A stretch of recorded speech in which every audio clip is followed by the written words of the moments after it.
Ito yung ice cream na ginawa ng aming alaga kagabi. Ayan na, ngayon lang namin nabuksan. At itong bawas na to ay tiknikman namin.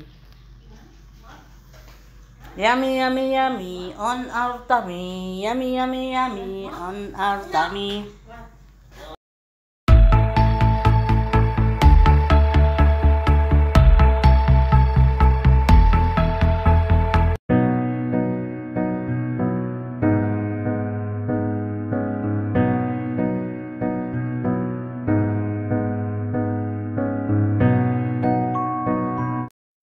At andito na kami sa bahay. Ngayon ay gagawa na sila ng Oreo.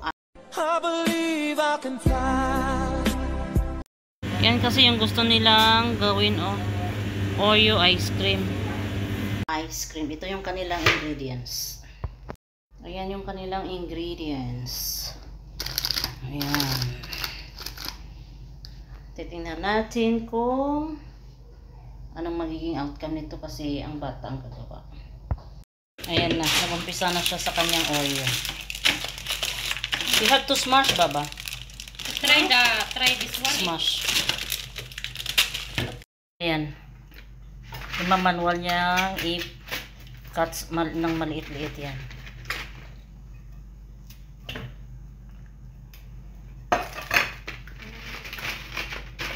Not like this.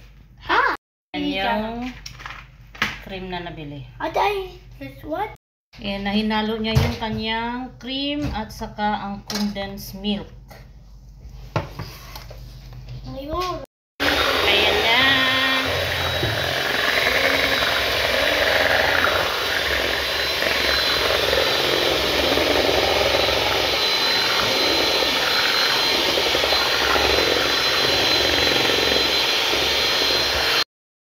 Ano it? Mix ang ano. And else, this one I eat it? No. No. Put it there. Yan na din. Huwag na.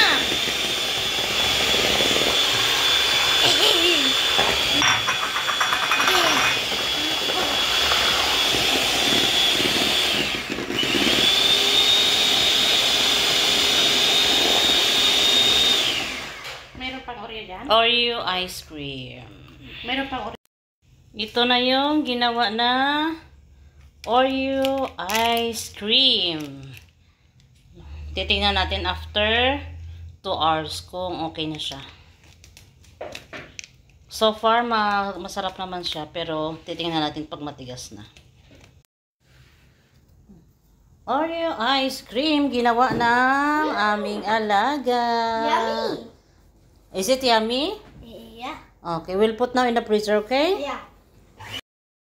I believe I can fly. Day. Ito yung ice cream na ginawa ng aming alagang bata kagabi kasama ang kanyang nani. Ayan. Sa tingin nyo, masarap or hindi? Comment down below. Moment of truth. Titikman niya na ngayon kung ano ba ang lasa. Ala, lasang ice cream. Hindi Ano masarap ate, kagaya yung mga nabibili dyan sa ano.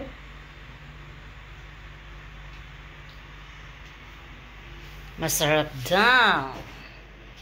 Ngayon ay titikman natin ng ice cream.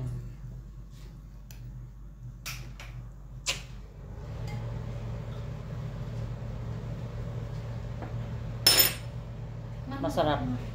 Tikman ko na. Third tikim. Ano lasa? Kayang gumawa? Kayang gumawa? Ah, di ba?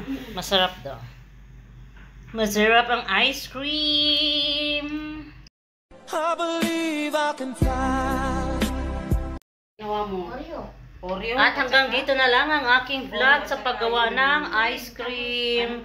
Thank you for watching and please don't forget to subscribe, press the notification bell para updated kayo sa mga video ang aking ina-upload. Thank you for watching and Miss T Sangtibuli is signing off. Masalamat!